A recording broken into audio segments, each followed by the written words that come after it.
మన ప్రభువు మన రక్షకుడైన యేసుక్రీస్తు నామములో అందరికి కూడా మరి శుభాలు వందన చెల్లిస్తున్నాను. నా పేరు ప్రేమ్రాజ్, మాది నిజామాబాద్ డిస్టిక్, మాకులూరు మండల చిక్లి గ్రామం. మరి దేవుని మహాకృపను బట్టి నేను దేవుని ఎలా తెలుసుకున్నానంటే మరి ఒక చిన్న సాక్ష్యము. మరి మేము కుటుంబం అంతా కూడా ఎలా రక్షించబడ్డామని చెప్పేసి నేను సాక్ష్యం చెప్పాలని చెప్పేసి ఆశపడుతున్నాను. 20 సంవత్సరాల క్రితం మా అన్నయ్య వాళ్ళ కుటుంబం రక్షణ పొందింది. మరి మా కుటుంబం వచ్చేసి ఇక 16 సంవత్సరాలు గడిచిపోయింది. నేను ఫస్ట్ అనుకునేవాడిని అందరు దేవుళ్ళలాగా అయినా కూడా దేవుడే కదా అని చెప్పేసి అనుకునేవాడిని. నాకున్నటువంటి జ్ఞానాన్ని బట్టి నేను ఆలోచించినప్పుడు ఇంకా అసలు యేసు ప్రభు ఎలా దేవుడు అవుతాడు అని చెప్పేసి అనుకునేవాడిని. ఎందుకంటే మీకు తరతరాలుగా మేము పూజిస్తున్నటువంటి దేవుళ్ళు చాలా ఉండేవి, దేవుళ్ళు దేవతలు అనేవి. కాకపోతే 10 సంవత్సరాల క్రితం నేను దేవుడిని ఎలా తెలుసుకోవాలనంటే అసలు మా ఫ్రెండ్స్ ద్వారా, అంటే వాళ్ళు క్రైస్తవుల పిల్లలు చాలామంది ఉండేవాళ్ళు నా దగ్గర. ఇంకా వాళ్ళు బైబిల్ చదువుతుంటే ఇంకా వాళ్ళు మాటికి చెప్పేవాళ్ళు అన్నట్టు యేసుక్రీస్తు ప్రభు నిజమైన దేవుడు అని చెప్పినప్పుడు, జీవములైన దేవుడు అని చెప్పినప్పుడు నాకు చాలా ఆశ్చర్యం అనిపించేది. ఎంతోమంది దేవుళ్ళు ఉండగా ఈయన ఎందుకు నమ్ముకోవాలి, మరి ఈయన ద్వారా ఎలా పరలోకం అని చెప్పేసి అన్నప్పుడు నేను బైబిల్ చదవడం జరిగింది. చదివినప్పుడు దేవుడు జీవం కలిగిన దేవుడు అని అన్నప్పుడు నేను ఒకటి దేవుడిని అడిగాను అన్నమాట. ప్రభు నువ్వు ఎలా ఉంటావు, మరి నీ గుణలక్షణాలు ఏంటి, నీ గొప్పతనం ఏంటో నాకు తెలియదు, కాకపోతే నేను తెలుసుకోవాలని ఆశపడుతున్నాను, నీ గురించి నేను తెలుసుకోవాలని ఆశపడుతున్నాను అని చెప్పేసి అనుకున్నాను. అని ప్రార్థన చేసుకున్నప్పుడు దేవుడు, మరి జీవం కలిగిన దేవుడు ఎలా అంటే మనం ప్రార్థన చేసుకున్నప్పుడు మాత్రము దేవుల్లో ఉన్నటువంటి జీవం అనేది, ఆ శక్తి అనేది మనలోకి వచ్చినప్పుడు నాకు అనిపించింది అన్నమాట. దేవుడు జీవం కలిగిన దేవుడు ఈ విధంగా ఉంటాడు అని చెప్పేసి అనిపించింది. ఇంకా తర్వాత మేము చర్చ్కి రావడము, ఇంకా ఇంతకుముందు అయితే మాకు చాలా మరి కుటుంబంలో సమస్యలు ఉండేవి, అనారోగ్య సమస్య ఉండేది. అనారోగ్య సమస్యలు అంటే పైకి చెప్పుకోలేనటువంటి ఎన్ని భయంకరమైనటువంటి అనారోగ్య సమస్య ఉండేది. ఆ తర్వాత ఇంకా దేవునికి వ్యతిరేకమైనటువంటి అవలక్షణాలు, అంటే దేవుడు ఇష్టమైన లక్షణాలు, కోపము, ఆవేశం, అహంకారం అనేది చాలా ఎక్కువ ఉండేది నా లోపల. మరి దేవుడు అయితే, మనుషులు అయితే ఇవి ఎవరు కూడా వీటిని తీర్చలేరు. మనుషులకు అసాధ్యం అనేది దేవునికి సాధ్యం అని చెప్పేసి దేవుని వాక్యం అయితే చెప్తుంది. మరి దేవుడు ఏ విధంగా దీన్ని అసలు నా జీవితంలో దాన్ని సాధ్యపరుస్తాడని అన్నప్పుడు ప్రార్థన ద్వారా దేవుడు దాన్ని నేను జయించడానికి, అంటే ప్రార్థన చేసుకున్న వాక్యం ద్వారా నేను దేవుడిని అడిగినప్పుడు దేవుడు నాలో నుండి ఆ దేవునికి నాకు అడ్డుగా ఉన్నటువంటి ఈ భయంకరమైనటువంటి ఆ దేవునికి ఆయాసకరమైనటువంటి చెడ్డ లక్షణాలన్నీ కూడా నేను విడిచిపెట్టడం జరిగింది. అందుని బట్టి దేవునికి స్తోత్రము. మా కుటుంబం అంతా కూడా రక్షణ పొందడం జరిగింది. మరి లాస్ట్ ఇయర్ కూడా నేను దుబాయ్ నుండి ఇదే సమయంలో, అంటే ఇదే నెలలో దుబాయ్ నుండి ఇండియా వచ్చినప్పుడు మరి ఎన్నో సమస్యలు, ఇబ్బందులు ఉన్నప్పటికీ మరి దైవజనులు, స్థానిక సంఘ కాపరి గారు, సాల్మన్ జాషువా గారు, అయ్య గారు నా కొరకు ప్రార్థన చేయడం, మా కుటుంబం గురించి కూడా మరి 20 సంవత్సరాలుగా ప్రార్థన చేయడం, వాక్యం ద్వారా మమ్మల్ని బలపరచడం అనేది మరి జరుగుతూ ఉంది. మరి సంఘంలో ఉన్నటువంటి మరి విశ్వాసులకు అందరికీ కూడా హృదయపూర్వక వందనాలు చెల్లిస్తున్నాను. ఎందుకంటే మా కుటుంబం కొరకు ప్రార్థన చేస్తున్నారు. మరి దేవుని గురించి మేము అందరం కూడా మరి తెలుసుకోవడం అనే గొప్ప విషయము. ఇంకా దేవుని మహాకృపను బట్టి మా కుటుంబంలో ఉన్నటువంటి నా బిడ్డలు, మా అన్నయ్య కుటుంబం, మా అమ్మగారు కూడా అందరూ కూడా మరి దేవుడు రక్షణ పొందడం జరిగింది. మరి లాస్ట్ ఇయర్ అయితే మరి నేను ఇదే సమయంలో నాకు యాక్సిడెంట్ కావడం జరిగింది. అందులో నుండి నేను బయటపడడం అసలు అసాధ్యము. కానీ దేవుడు తన మహాకృపను బట్టి చనిపోవాల్సినటువంటి నన్ను దేవుడు తన కృప ద్వారా, తన ప్రేమ ద్వారా మరొకసారి దేవుడు నన్ను బతికించడం జరిగింది. ఆ యొక్క మరి యాక్సిడెంట్లో నేను కోమలకి 3-4 గంటలు కోమలకి వెళ్ళిపోయినప్పుడు దేవుడు మళ్ళీ నన్ను బతికించి మరి గొప్ప సాక్షిగా నిలబెట్టుకోవడానికి దేవుడు ఎంత కృపనిచ్చారు. మా ఆత్మీయ తండ్రి గారు సాల్మన్ జాషువా గారికి మరి 2 వందనాలు చెల్లిస్తున్నాను. మరి కుటుంబం అంతటి కూడా నేను ఎంతో మేమైతే రుణపడి ఉన్నామని చెప్పి ఈ సాక్ష్యం ద్వారా తెలియజేస్తున్నాను. ఎందుకంటే మరి మేము ఎన్నో సమస్యల్లో, మరి అప్పుల సమస్యలు, బాధల్లో, అనారోగ్య సమస్యలు మేము బయట దేశాల్లో ఉన్నప్పుడు మరి కుటుంబం మా కొరకు ప్రార్థన చేయడము, మరి సంఘం అంతా కూడా ప్రార్థన చేయడము మరి జరిగింది. మరి ఆత్మీయ తండ్రి గారికి, వారి స్థితి, మరి వారి అమ్మగారికి, వారి సహోదరులందరికీ కూడా ప్రభు పేరటం ఎంతో మరి నేను వందనాలు చెల్లిస్తున్నాను. ఈ చిన్న సాక్ష్యం దేవుడు దీవించును గాక. సర్వోన్నతుడైన క్రీస్తు అద్భుతమైనటువంటి ఈ టీవీ కార్యక్రమానికి ప్రభు యేసుక్రీస్తు వారి నామం పేరిట మీకు హృదయపూర్వకమైన ఆహ్వానం తెలియపరుస్తున్నాను. ప్రతి వారం ఈ రీతిగా దేవుని సన్నిధిలో మనం సమయాన్ని గడపడానికి పరిశుద్ధాత్ముడు అనుగ్రహిస్తున్న కృపను బట్టి నేను ప్రభుని ఎంతగానో స్తుతిస్తున్నాను. ప్రత్యేకంగా టీవీ పరిచర్లో దేవుడు అనేక నెలలుగా మరి ప్రభు ఎంతో కృప చూపి మీతో ఈ సహవాసం చేయడానికి ప్రభు నాకు ఇచ్చిన భాగ్యమును బట్టి నేను ప్రభుని ఎంతగానో గణపరుస్తూ ప్రభుమయంపరుస్తున్నాను. చాలా సంతోషం ప్రియులారా. ప్రార్థన చేసుకుని వాక్య భాగంలోకి వెళ్దాం. మా ప్రేమ గల పరలోకపు తండ్రి, ఘనమైన మీ నామమునకు స్తుతి, మహిమ, ఘనత, ప్రభావములు చెల్లిస్తున్నాము. ఈ ప్రత్యేక సమయం ప్రభువా, సర్వోన్నతుడైన క్రీస్తు కార్యక్రమాన్ని మీరు టీవీలోను, సోషల్ మీడియాలోను అనేక ప్లాట్ఫామ్స్ ద్వారా దేవా మీ యొక్క పరిశుద్ధులకు, మీ ప్రజలకు నైనా మీరు వాక్యాన్ని పంపుతున్నారు. ఇప్పుడు మరింత బలమైనటువంటి దేవుని మాటలు మేము పొందినట్లు నిలబడిన మీ దాసుని మీ శిలువ చాటును మరుగుపరిచి మీ సంగతులు మాత్రమే ఉపదేశింపబడలాగున మీ సంగతులు మాత్రమే ప్రభువా కనిపించబడలాగున మీరే మా మధ్య ప్రత్యక్షపరచబడమని ప్రార్థిస్తూ వందనములు స్తోత్రములు చెల్లిస్తూ యేసుక్రీస్తు ప్రభు వారి ఉన్నత నామములో ప్రార్థించి పొందుకుని ఉన్నాము తండ్రి. ఆమేన్. దేవుని వాక్యం నుండి మత్తయి సువార్త 5వ అధ్యాయము 13వ వచనాన్ని కలిసి చదువుకుందాం. మీరు లోకమునకు ఉప్పై ఉన్నారు. ఉప్పు నిస్సారమైతే అది దేని వలన సారము పొందును? అది బయట పారవేయబడి మనుషుల చేత త్రొక్కబడుటకే కానీ మరి దేనికిని పనికిరాదు. పిల్లరా, ఈ లేఖన భాగాన్ని మనం చదివినప్పుడు సులువుగా మనం గ్రహించవచ్చు. ఇది ప్రభువు చెప్పినటువంటి కొండ మీది ప్రసంగం, పర్వత ప్రసంగంలోని ఒక అమూల్యమైన మాటగా మనకు కనబడుతోంది. ప్రభు ఆనాడు జనసమూహాన్ని ఉద్దేశించి కొన్నిసార్లు సరస్సు తీరమున, మరి సముద్ర ఒడ్డున, అలాగే కొన్నిసార్లు ప్రభు వారు కొండ మీద ఎత్తైన ప్రదేశం నుండి మాట్లాడుతుండేవారు. ఈ కొండ మీద ప్రసంగం మరి అంతమందికి ఎలా వినబడేది? ఈ రోజుల్లో అనేక మనకు సౌండ్ సిస్టమ్స్ ఉన్నాయి. మన మందిరాల్లో కానీ మనం ఎక్కడైతే మనం పబ్లిక్ మీటింగ్స్లో కూడా మనం రకరకాల సౌండ్ సిస్టమ్స్ ఏర్పాటు చేసుకుంటూ ఉంటాం, అనేకులు వినబడాలని. మరి ఏ విధంగా ఈ పర్వత ప్రసంగం వినబడింది అనే మాట ఆలోచిస్తే నా అనుభవం సాక్ష్యంగా చెప్పాలని కోరుకుంటున్నాను. పోయిన సంవత్సరం ప్రభు మహాకృపను బట్టి ఇశ్రాయేల్ దేశానికి మన ప్రభువారు ఈ సందర్భాన్ని మనకు చూపుతున్నటువంటి ప్రదేశానికి, పర్వత ప్రసంగం అనబడిన స్థలానికి వెళ్ళడానికి ప్రభు నాకు సాయం చేశారు.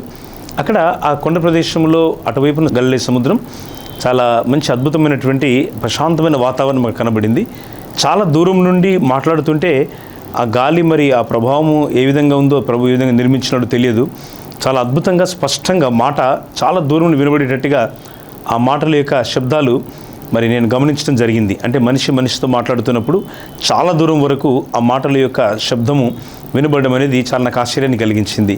సాక్షాత్ యేసుప్రభు వారే సృష్టికర్త అయిన దేవుడు భూమి మీద తాను సృష్టించిన ప్రజలతో మాట్లాడడానికి, ముచ్చరించడానికి కొండ మీద ప్రభువారు కూర్చొని ప్రజలకు వాక్యాన్ని బోధిస్తున్నప్పుడు అందరు ప్రజలు, జనసమూహం అంతా కూడా చాలా పెద్ద సంఖ్యలో కూర్చొని వాక్యం వింటూ ఉన్నారు.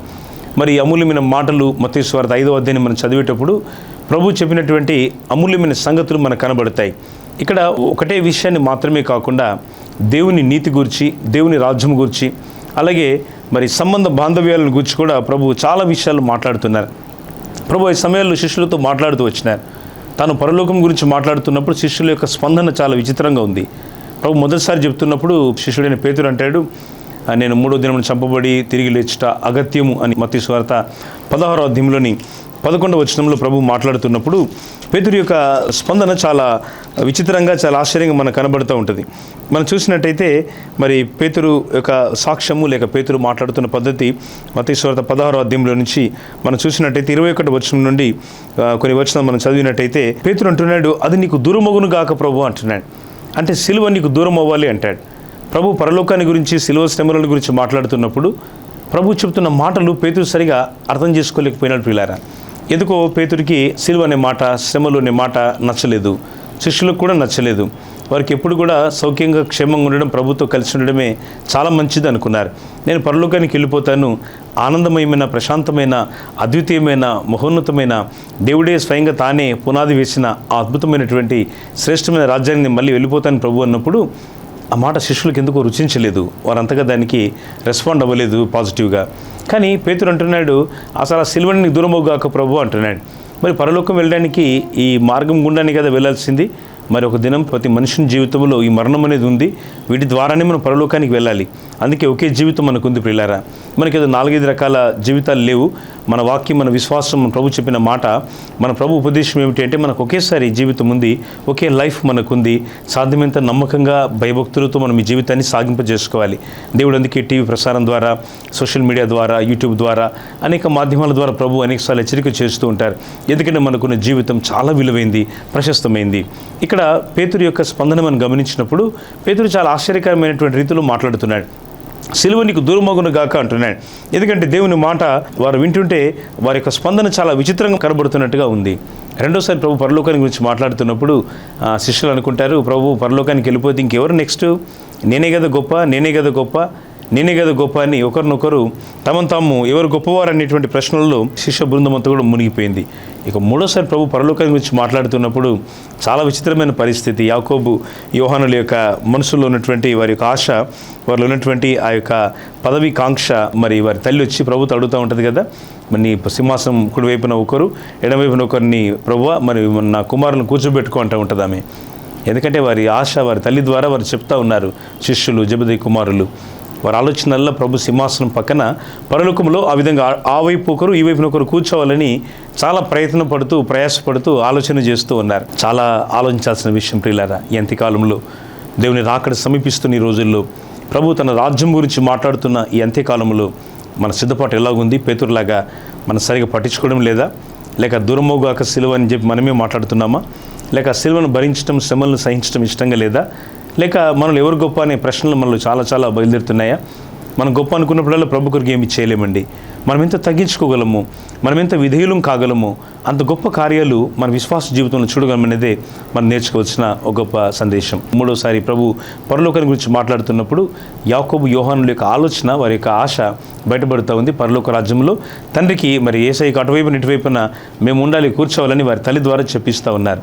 అది ఎవరికి నిర్ణయించబడిందో వారికి కలుగుతుందని ప్రభు అక్కడ సమాధానం ఇస్తూ వారికి ఆ సందేశాన్ని ప్రభు వారికి అందిస్తూ ఉన్నారు. చాలా సంబంధ బాంధవ్యాలు కొండ మీద ప్రసంగంలో ప్రభు జ్ఞాపకం చేస్తున్నారు. వాటిలో దేవుని నీతి, దేవుని సన్నిధి, దేవుని రాజ్యము, ఈ విషయాలన్నీ కూడా మత్తయి సువార్త 5, 6, 7 అధ్యాయాల్లో ప్రభు చాలా అద్భుతమైనటువంటి సంగతులను మరి ఇక్కడ ప్రస్తావన చేస్తూ ఉన్నారు. అందుకే కొండ మీద ప్రభు అందిస్తున్నటువంటి ఈ గొప్ప దివ్యమైనటువంటి దర్శన వాక్కులు, కొండ మీద యేసు ప్రభు వారి దర్శన వాక్కులు చాలా అద్భుతంగా మనకు కనబడుతున్నాయి. అందుకే ప్రభు ఇక్కడ మాట్లాడుతున్న విషయాలు గమనించినప్పుడు ప్రభు కోపం గురించి మాట్లాడతారు 22వ వచనంలో. ఆయన సత్యమునే మాట్లాడాలని చెప్పి గట్టిగా హెచ్చరిస్తారు 37వ వచనంలో. ఆ తర్వాత ప్రభు కుడి చెంపను కొట్టినప్పుడు ఎడమ చెంప చూపాలని 39వ వచనంలో ప్రభు ఇక్కడ ఈ మాట జ్ఞాపకం చేస్తూ ఉంటారు. ఆ తర్వాత 44వ వచనంలో మీ శత్రువులను ప్రేమించండి అంటారు ప్రభు. ఆ తర్వాత 6వ అధ్యాయానికి రాగానే మీరు క్షమించండి అంటారు. 6వ అధ్యాయం 14, 15 వచనాలు మనం చూసినట్టయితే ప్రభు ఇక్కడ క్షమాపణ గురించి మాట్లాడుతున్నారు. ఆ తర్వాత ఇతరులకు తీర్పు తీర్చడానికి వ్యతిరేకంగా మత్తయి సువార్త 7వ అధ్యాయం 1వ వచనంలో ప్రభు అంటున్నాడు మీరు తీర్పు తీర్చొద్దని ప్రభు అంటున్నాడు. తర్వాత 7వ అధ్యాయం 12వ వచనం మనం చూసినట్టయితే ఇతరులు మనకు ఏమి చేయాలని కోరుతామో వారి పట్ల మనం అలాగూ చేయడానికి ఇష్టపడాలని దేవుని మాటలు తెలియజేయబడుతూ ఉన్నాయి. చదవండి మత్తయి సువార్త 7వ అధ్యాయం 12వ వచనాన్ని. కావున మనుషులు మీకు ఏమి చేయవలనని మీరు కోరుదురో అలాగునని మీరును వారికి చేయుడి, ఇది ధర్మశాస్త్రమును ప్రవక్తల ఉపదేశమునై ఉన్నది. ప్రభు ఇక్కడ అంటున్నాడు ఇతరులు మీకు ఏమి చేయాలనుకుంటారో మీరు అలాగూ వారికి చేయండి అంటున్నాడు. మనము ఇతరులకు మనం ఏం కోరుతున్నామో, మనం ఏది ఎక్స్పెక్ట్ చేస్తున్నామో అది మనం ఇతరులకు చేయండి అంటాడు. ఈ రోజుల్లో చాలా ఈ మాట కొందరికి రుచించకపోవచ్చు, కానీ మరి ప్రభు సన్నిధికి వచ్చిన మనము, వాక్యం వినిచిన మనము, దేవుని సంఘములు సభ్యత్వం కలిగినటువంటి విశ్వాసులుగా, దేవుని ప్రజలుగా మనం ఈ మాట బాగా జ్ఞాపకం చేసుకోవాలి ప్రియులారా. ఏమిటా మాట అంటే మనం ఎప్పుడు గౌరవాన్ని పొందడమే కాదు, మనం ఎప్పుడు మేలు పొందడమే కాదు, మనం ఇతరులను కూడా మనం భరించాలి. ఇతరులను కూడా మనం ఆ రకంగా మరి దేవుని ప్రజలను మనం ప్రేమించడం నేర్చుకోవాలి.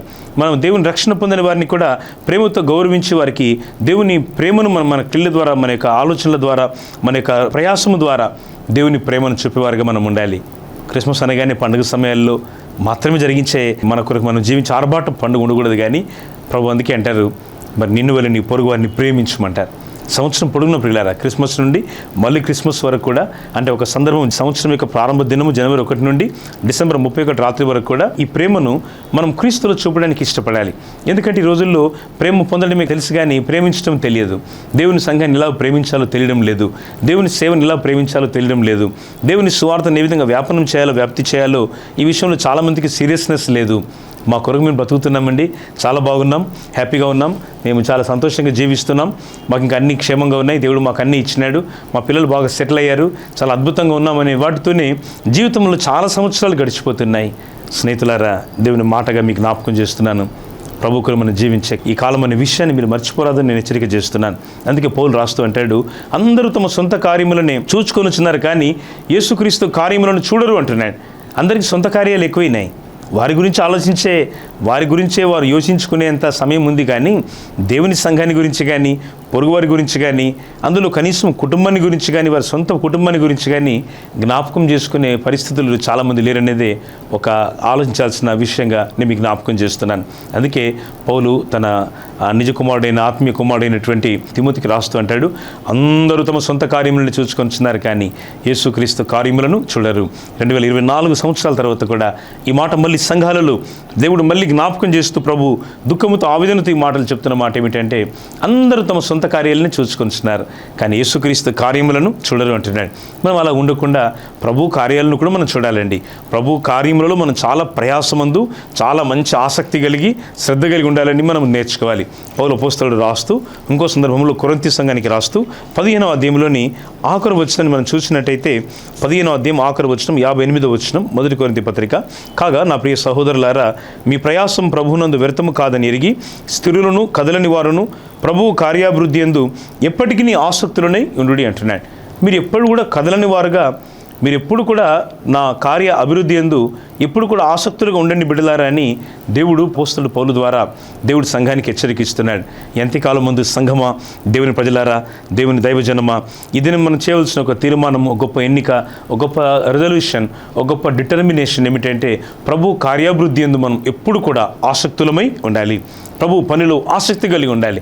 దేవుని మహాకృపను బట్టి మా ప్రాంతంలో మరి నిజామాబాద్ జిల్లాలో దేవుడు మాకు అనేక సంఘాలు ఇచ్చారు, అనేక గ్రామాల్లో మేము పరిచయం చేస్తుంటాం.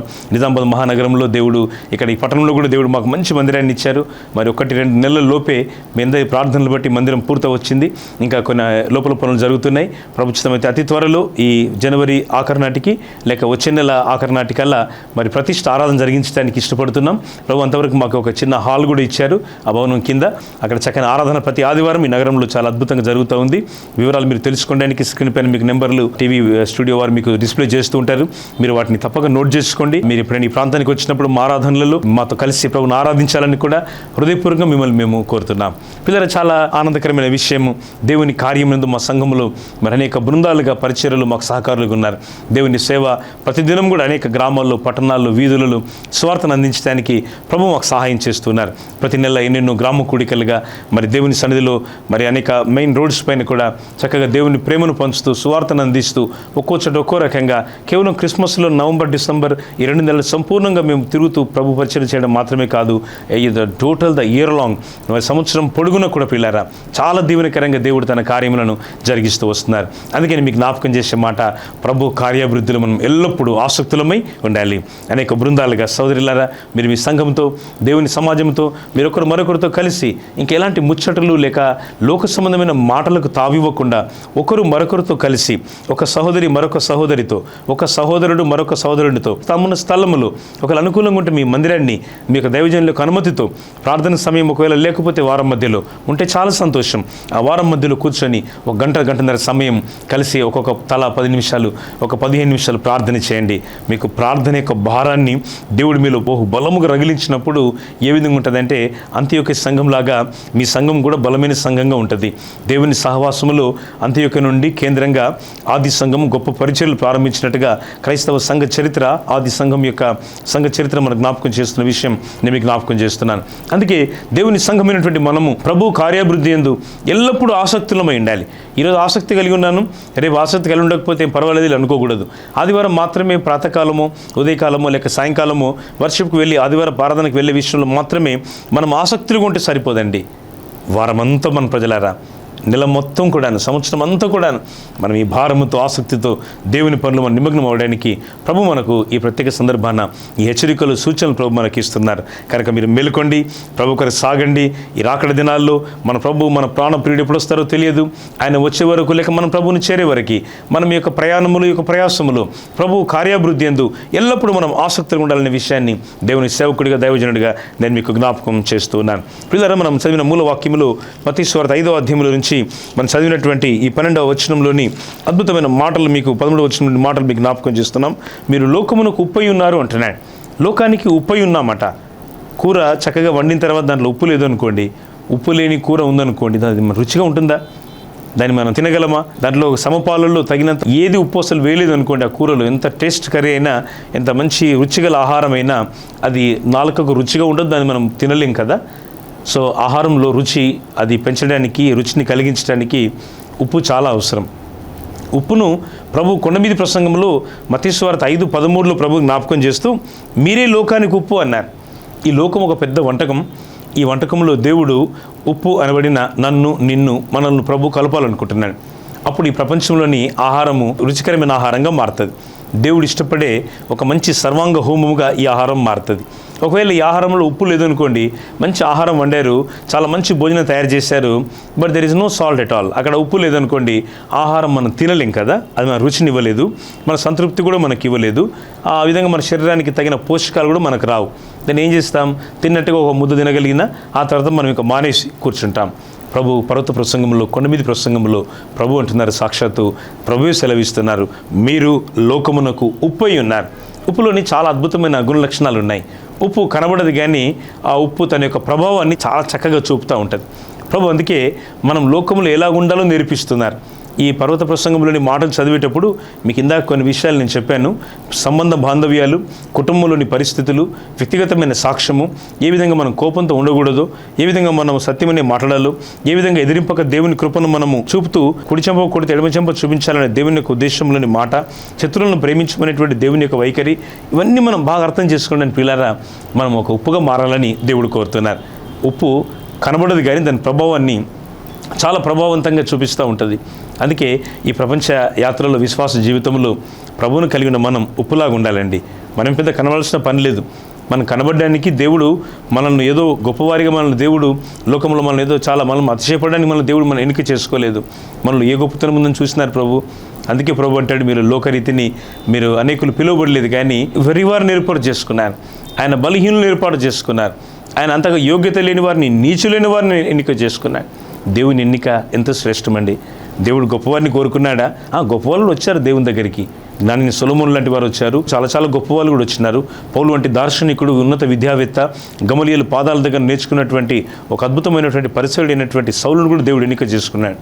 అంత మాత్రం చేత పేదవారిని, బలహీనులను, అందులోనూ జాలరులుగా చేపలు పట్టుకుని బ్రతికేటువంటి ఒక చిన్న జీవితం కలిగిన సామాన్య పౌరులను, మనుషులను కూడా మన ప్రభు ఏర్పాటు చేసుకోలేదా?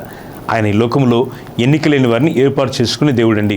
ఎన్నిక లేని వారికి మనము తగ్గింపు కలిగి ఉంటే ప్రభు మీ పనిలో, మీ వ్యాపారంలో, మీ యొక్క సొంత పనులలో దేవుడు మనం అత్యధికంగా ఆశీర్వదిస్తాడు. మన విశ్వాస జీవితంలో మనం ఎంత తగ్గింపు ఉండగలమో అంత గొప్ప కార్యాలు ప్రభు చేత మనం చూడగలం. నాకున్న ఈ కొద్ది అనుభవంలో గత 25 సంవత్సరాలు నేను ప్రభువును సేవిస్తూ దైవజనుడిగా 1999 సంవత్సరం నుండి ఈనాటి వరకు దేవుడు నాకు ఇచ్చినటువంటి రక్షణ అనుభవంతో పాటుగా నేను సేవలోకి వచ్చినటువంటి సంవత్సరం 1999, 24, 25 సంవత్సరాల కాలంలో దేవుడు నన్ను ఒక సాక్షి నిలబెట్టుకున్నారు. ఎన్నో మందిరాలు కట్టడానికి, ఎన్నెన్నో వందల మందిని ప్రభు దగ్గర నడిపించడానికి, ఎన్నెన్నో గొప్ప గొప్ప పనులు ప్రభు జరిగించుకుంటూ వస్తున్నారు, ఇంకా జరిగిస్తూనే ఉన్నారు. ఈ సంవత్సరం యొక్క దర్శనాన్ని కూడా నేను వచ్చే రోజుల్లో మళ్ళీ మీకు ఇదే ప్లాట్ఫామ్ ద్వారా పంచుకుంటాను. ఏ విధంగా దేవుడు కార్యాలు చేయబోతున్నారు, ఏ విధంగా దేవుడు గొప్ప గొప్ప పనులు మా ప్రాంతంలో, మా యొక్క గ్రామీణ ప్రదేశాల్లో దేవుడు ఏ విధంగా ఈ పట్టణ ప్రాంతాల్లో సువార్త అందని స్థలాల్లో ఏ విధంగా దేవుడు వాడుకుంటున్నారు, అవసరాన్ని బట్టి ఆయా రాష్ట్రాల్లో, ఈ దేశాల్లో కూడా కాలు పెట్టడానికి ప్రభు కృపనిచ్చి ఆయా దేశాల నుండి కూడా మీకు ఈ వాక్యాన్ని అందించడానికి కూడా, ప్రసారం చేయడానికి కూడా దేవుడు కృప చూపుతున్న విషయాలను నేను జ్ఞాపకం చేసుకుంటూ బహు వినయముతో నా ప్రభుని నేను స్తుతిస్తున్నాను. పిల్లరా, సాత్వికులు దేవుడు ఆయన. ప్రభు తానే చెప్తారు, నేను సాత్వికుడను, దీన మనస్సు కలవాడను అంటున్నారు. ప్రభువే సాత్వికుడైన తర్వాత ఇక మనం ఎంతండి? మనం ఎంత సాత్వికులు ఉండగలమో అంత హంబుల్గా మనం ఉండడం చాలా ముఖ్యం. అంత తగ్గింపే మన జీవితాల్లో గొప్ప కార్యాలను జరిగిస్తుంది. నీ సేవలో తగ్గింపుదనం, నీ పరిచర్యలో తగ్గింపుదనం, నీ కుటుంబంలో తగ్గింపుగల భావన, నీ పొరుగు వారితో తగ్గింపుగల ఒక మంచి వైఖరి, ఇది అలవర్చుకున్నప్పుడు మన ఇల్లు, మన మందిరాలు ఎంతో ప్రేమ కలిగినటువంటి పరలోక సౌందర్యంతో మన ఇండ్లు నింపబడతాయి పిల్లరా. అందుకే ఇండ్లలో కూడా వివాదాలు, కుటుంబాల్లో, సంఘాలలో, సమాజంలో, దేవుని మందిరాల్లో కూడా అనవసరమైనటువంటి వ్యాజ్యాల కారణము తమను తాము గొప్పగా ఎంచుకోవడమే. ఉప్పును ప్రభు ఈ పూట జ్ఞాపకం చేస్తున్నారు. ఉప్పు కనబడదు, దాని ప్రభావాన్ని, సారాన్ని చాలా ఖచ్చితంగా, చాలా సూటిగా, చాలా స్పష్టంగా తన ప్రభావాన్ని ఈ ఉప్పు అనేది చూపుతున్న విషయాన్ని మనం గుర్తించగలం. పిల్లరా, ఉప్పు యొక్క రెండవ లక్షణాన్ని మనం చూసినట్టయితే నమ్మకత్వానికి సాదృశ్యంగా ఉంది. ముందేమో అది రుచిగలది, రెండవదేమో నమ్మకత్వాన్ని చూపిస్తూ ఉంది. ఉప్పులోని ఆ నమ్మకత్వం ఎలా ఉందంటే, ఒకవేళ దాని సారం లేదనుకోండి, ఆ ఉప్పును తీసుకెళ్ళి మనం బయట పారవేయడమే. ఉప్పు వేసినాం, ఉప్పు లక్షణాన్ని చూపలేదు, అప్పుడు ఏం చేయగలం? ఆ ఉప్పును తీసుకెళ్ళి బయట పారేయడమే. ఉప్పు ఒక మంచి నమ్మకత్వాన్ని చూపిస్తూ ఉంది. తనకున్నటువంటి ఆ యొక్క ధర్మాన్ని, తనకున్నటువంటి ఆ యొక్క రుచిని ఇవ్వగలిగినటువంటి సామర్థ్యాన్ని ఆ ఉప్పు నిజముగా అందించడానికి మరి దేవుడు ఉప్పును కలుగు చేసినాడు. అందుకే మీరే లోకానికి ఉప్పు అని ప్రభు అంటున్నాడు. ప్రభునందు పిల్లారా, ఈ ప్రత్యేక దినాన ఈ సమయంలో వాక్యం వినిచినగా ప్రభు యొక్క నిజమైన ఉప్పుగా నీవు ఉండాలని దేవుడు కోరుతున్నాడు. కేవలం ఒక రుచి మాత్రమే కాదు, నమ్మకత్వాన్ని ఇచ్చే వ్యక్తిగా కూడా నీవు ఉండాలి. అంటే నీ కుటుంబంలో కూడా సంఘంలో కూడా ఒక నమ్మకమైన పాత్రగా నువ్వు ఉండాలని దేవుడు ఆశిస్తున్నాడు. నమ్మకమైన వారికి దీవెనలు మెండుగా కలుగునని బైబిల్ చెబుతోంది. ఎవరు నమ్మకస్తులో వారికి దీవెనలు, ఎవరు దేవుని చేత పిలువబడి నడిపించబడుతున్నారో వారికి దీవెన. అందుకే నమ్మకమైన స్థితి, నమ్మకమైన వారుగా జీవించే అనుభవము, నమ్మకమైన వారుగా జీవించేటువంటి సాక్ష్యము ఇదెంతో గొప్పదైన విషయాన్ని జ్ఞాపకం చేస్తున్నాను. క్రీస్తునందు ప్రియులారా, ఈ ప్రత్యేక దినాన దేవుని మాటలు వినిచుండగా ఒకవేళ మీరు నమ్మకత్వంగా మీరు లేరా, నమ్మకంగా లేరా, మీ ఇంట్లో మీరు నమ్మకస్తులుగా లేరా, దేవుని పనిలో కూడా నమ్మకస్తులుగా మీరు లేరా? కొంతమంది మందిరంలో నమ్మకంగా ఉండడానికి నటిస్తారు, ఇంట్లో నమ్మకంగా ఉండరు. కొన్ని ఇంట్లో నమ్మకంగా ఉంటారు, మందిర పరిచర్యలో కానీ దేవుడు వారికి ఇచ్చినటువంటి సమృద్ధిలో కానీ ప్రభు మందిరానికి వచ్చే విషయంలో కూడా నమ్మకంగా కొంతమంది ఉండరు. అందుకే ప్రభు అడుగుతున్నారు ఈ కొత్త సంవత్సరాన 3 ప్రత్యేకమైన విషయాలు. ఒకటి, నీ సమయం విషయంలో, నీ శక్తి సామర్థ్యం టాలెంట్ విషయంలో, దేవుడు నీకు ఇచ్చినటువంటి నీ ఆర్థిక వనరుల విషయంలో కూడా నువ్వు బహు జాగ్రత్తగా నమ్మకం ఉండడానికి నువ్వు తీర్మానం తీసుకోవాలి. ప్రభు నీకు ఇచ్చిన సమయం ప్రభు కొరకు ఇవ్వాలి. ఆదివారపు ఆరాధనలో కానీ, పరిచర్యలో కానీ, వారంత కూడికల్లో కానీ, వారం మధ్య కూడికల్లో కానీ, సహోదరులారా, ప్రభు మీకు ఇచ్చిన సమయాన్ని మీరు మిస్ అవ్వకుండా దైవ సేవలో పరిచర్యలో ఉపయోగపడండి. అది రెండవ మాట, మీ తలాంతులు. మీరు వాయిద్యాలు వాయించగలరా? చక్కగా మీరు ఈ యొక్క కెమెరా లేకపోతే ఈ యొక్క సిస్టమ్ సాంకేతికమైనటువంటి ఈ యొక్క వనరులు మీరు చక్కగా ఆపరేట్ చేయగలరా? వాడు చక్కగా మీరు పనిచేయడం ద్వారా కూడా మీరు దేవుని సేవలు ఉన్నట్టుగానే లెక్క. మూడవ మాట, అద్భుతమైన మాట, దేవునికి ఇచ్చినటువంటి వనరులు, ద రిసోర్సెస్. దేవుని పనికి నమ్మకంగా నువ్వు ఇచ్చట ద్వారా ఈ కార్యక్రమం మీకు అందించడానికి మేము ప్రతి నెల కొన్ని వేల రూపాయలు వ్యయం చేస్తున్నాం. మా సంఘాలు కావచ్చు, మరి దేవుని వాక్యం బలపడుతున్నటువంటి మీలాంటి పరిశుద్ధులు కావచ్చు, టీవీ పరిచయను ప్రేమించడం ద్వారా గత కొద్ది నెలలుగా మీ వద్దలోకి ఒక వారం కూడా మిస్ అవ్వకుండా రావడానికి, దేవుని వాక్యాన్ని మీతో పంచుకోవడానికి ప్రభు మాకు ఎన్నో వేల రూపాయలు మేము ఖర్చు పెట్టడానికి ప్రభు మాకు సహాయం చేస్తున్నారు. మీరు కూడా మీ వనరులను ప్రభుకి ఇవ్వడం నేర్చుకోండి. దేవుని సేవలో మీ స్థానిక సంఘంలోనే మీ దశమ భాగాన్ని చెల్లించండి.